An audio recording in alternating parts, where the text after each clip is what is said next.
They laughed the day he moved in. Not because he was poor, not because he was alone, because he dragged a bed, stove, and table into a giant steel cylinder sitting in the middle of a frozen field, and called it home. The thing had once been part of some rail project no one finished. 40 feet long, round as a cannon barrel, thick-ribbed steel with one end capped and the other cut open. It had been abandoned for years at the edge of the valley, too heavy to move and too strange to use. Children threw stones at it. Men used it as a landmark. Turn left at the useless pipe. Then Elias Crow bought the land around it for almost nothing. By noon, he was carrying crates through the open end.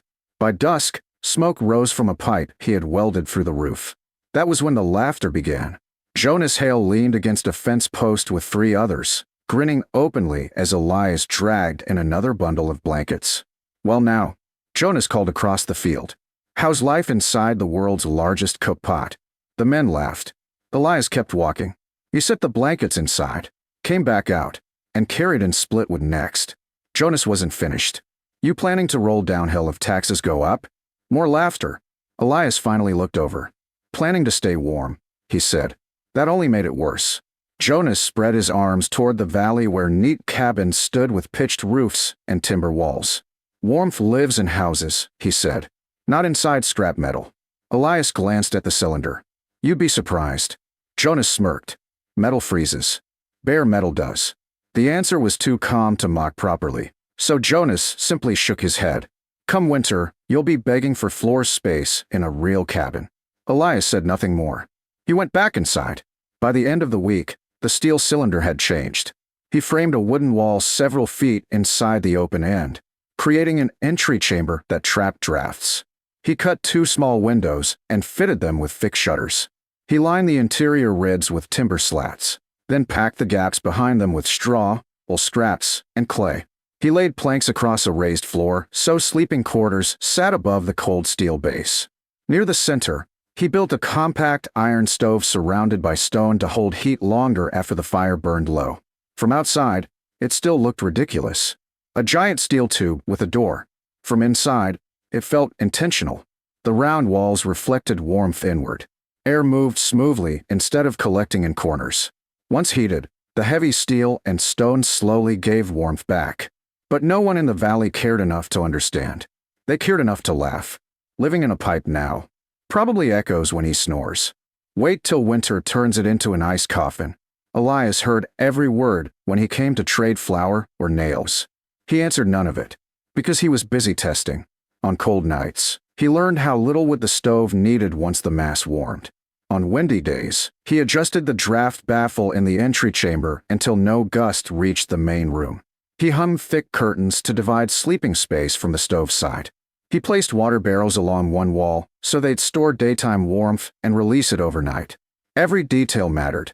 People mocked what they could see. They never imagined what they couldn't. The first frost came hard. Grass silvered white by sunset. Water troughs skimmed with ice before dawn. In the valley, fire started earlier than usual. In the cylinder, Elias lit one small blaze after dark and sat reading by lamplight. The temperature rose slowly, then held. He woke at dawn to embers still glowing and air far warmer than the outside should have allowed. Good. The shell was working. A week later, Jonas stopped by again, mostly to inspect failure.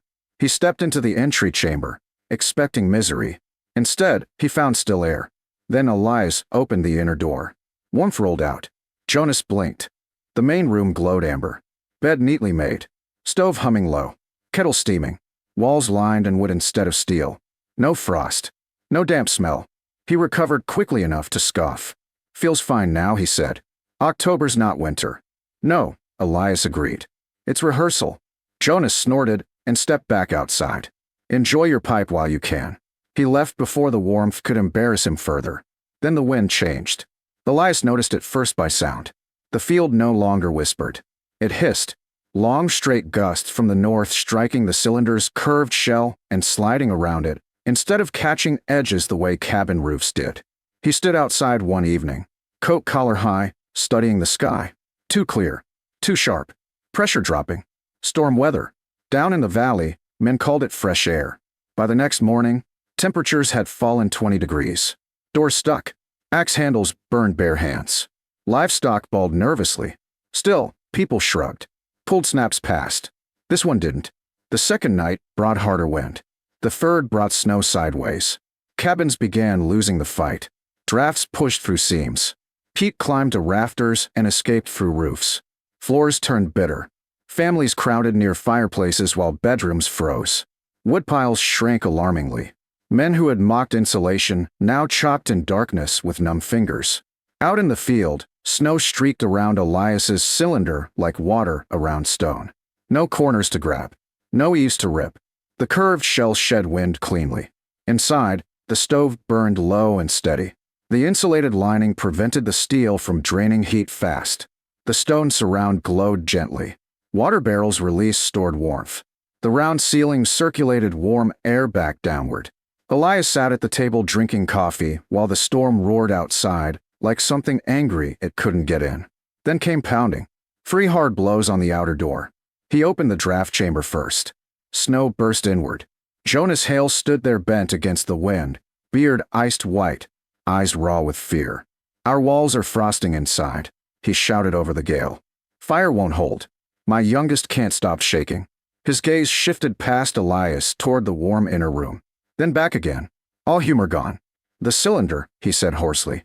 He swallowed once. Please. Elias stepped aside without a word.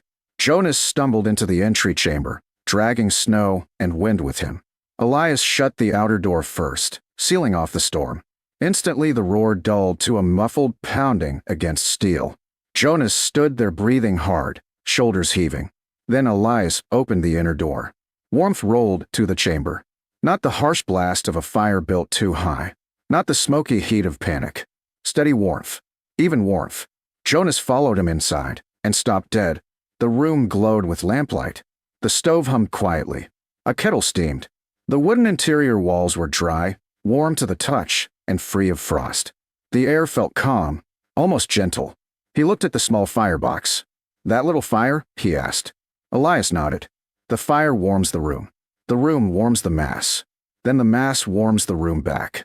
Jonas stared at the water barrels along the wall, the stone around the stove, the insulated timber lining over the steel ribs. You planned all this. I planned for winter. Jonas lowered himself onto a bench, suddenly exhausted. My youngest can't feel her feet, he said quietly. My wife's boiling stones to put in blankets. The walls are white inside. Elias handed him a mug of hot water. How many in your house? 5. How many houses failing? Jonas hesitated only a second. Most of them. Elias nodded.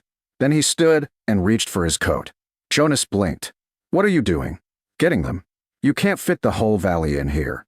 No, Elias said calmly. But I can fit enough at a time. He opened the inner door, then the outer one. The storm hit like a hammer. They crossed the field half blind, leaning into wind that seemed determined to throw them backward. Snow cut their faces raw. The valley lights below flickered weakly through the white. They reached Jonas's cabin first. Inside, the cold was vicious. A fire burned high, but the heat clung only to the hearth. Frost lined the cracks between logs. The floorboards were bitter. Jonas's youngest daughter sat wrapped in blankets, trembling uncontrollably. Coats on, Elias said. Now. No one argued. They guided the family through the storm and back to the cylinder. The entry chamber became a transition room.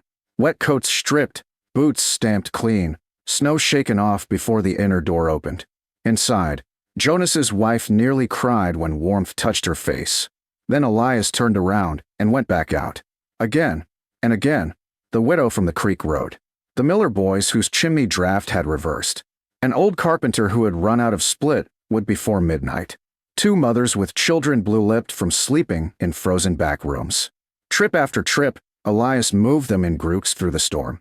By dawn, the cylinder was crowded. Blankets lined the walls. Children slept curled together on the raised floor. Men who once mocked the steel tube now sat shoulder to shoulder, holding cups of hot water, staring at the curved ceiling above them. And still the warmth held. Elias fed the stove 1 log at a time.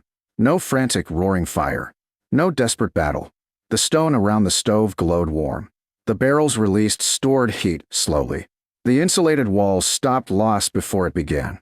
Jonas watched in silence for a long time. Finally he said, My cabin has twice this fire and half this warmth. Elias glanced at him. Because you heat the air, he said. I heat the shelter. Outside, the storm worsened for several more hours. Wind screamed over the curved shell, but could not grip it. Snow banked evenly around the sides, adding another layer of insulation. What threatened the valley was helping the cylinder. Inside, people began to notice. A boy touched the inner wall. It's warm. A woman stared at the dry ceiling. There's no dripping. An old man shook his head slowly. All winter I laughed at this place.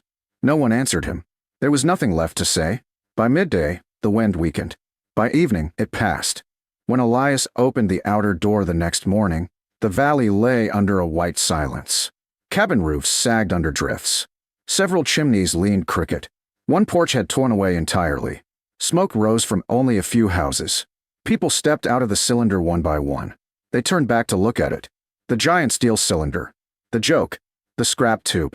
The place they had mocked for months.